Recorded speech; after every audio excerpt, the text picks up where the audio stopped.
I was 6 years old when I went to my first movie. It was a movie about a baby, and I was so excited. Unfortunately, it wasn't just any baby, it was Rosemary's baby. I didn't know what to expect.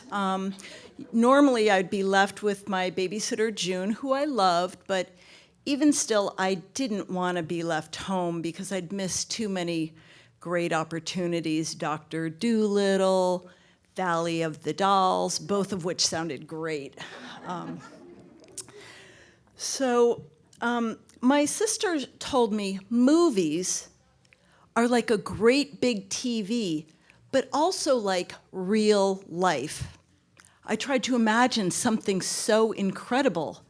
How was it like real life?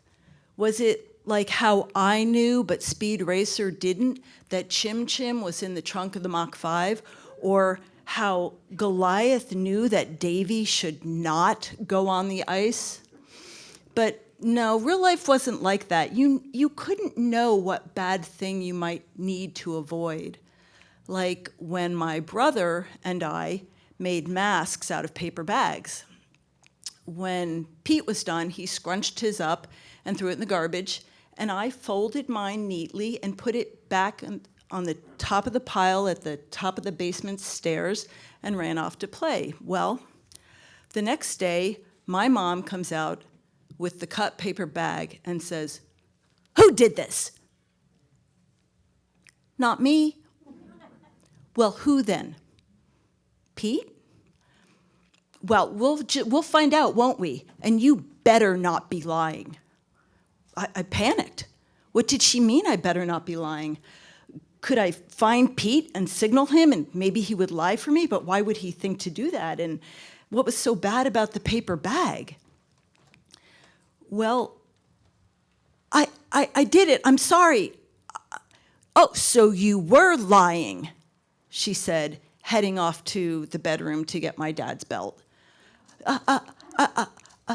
I pleaded, I begged, but she came back in a few minutes and ordered me to pull my pants down, and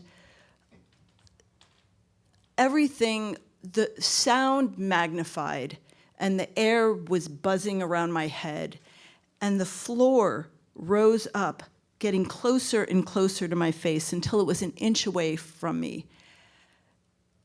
"Stop whining," she said, and without hesitation, "I, thwap, hate, thwap, liars, swap, snap, snap, snap." Yeah, this was how real life was. But TV was different. TV was better. TV was way better. On TV, the most unlikely characters, Lucy, Gomer Pyle, Jethro Bodine, could all untangle themselves from a mess they had created and have everyone laughing at the end. Yeah, well, when we got to the theater very late, I was antsy and way overtired. We entered the hall, which was so suddenly dark compared to the bright October afternoon that we'd come in from, that I was kind of dragged in blindly, holding on to my brother Jack's shirt. And we filed in with me sitting on the end, and to the sound of this eerie lullaby and the huge image on the screen, it just put me even further on edge. Now, there wasn't anything particularly bad going on. I mean, Rosemary was going to have a baby. Everybody should have been happy. Her husband seemed nice. We'd met all the people in their church. But still, I was scared. My body was reacting in the same way it did at home when the air thickened with suspense. I understood the knowing and not knowing that Rosemary was experiencing.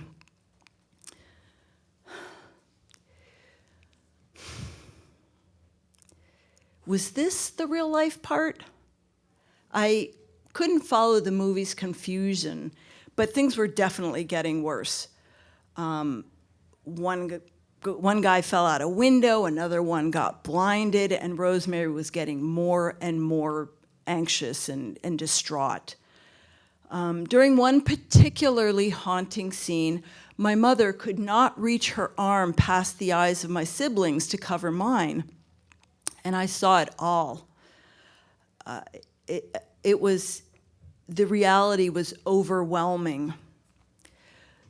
Sound magnified, the air buzzed around my head, and the screen got closer and closer until I was in the damp stone passageway, surrounded by people in dark robes whose torchlit faces were zooming in and out, their anger spewing. I was there. I saw it all. And Rosemary was surrounded by all the people she knew and loved. They were chanting around an altar, and there was a knife. Suddenly I shouted, "There's the baby! There's the baby! They want the baby for Satan! Get the baby! Get the baby!" I was engulfed in the moment. I was crying. I was trying to move. I was asking to go, but I couldn't move.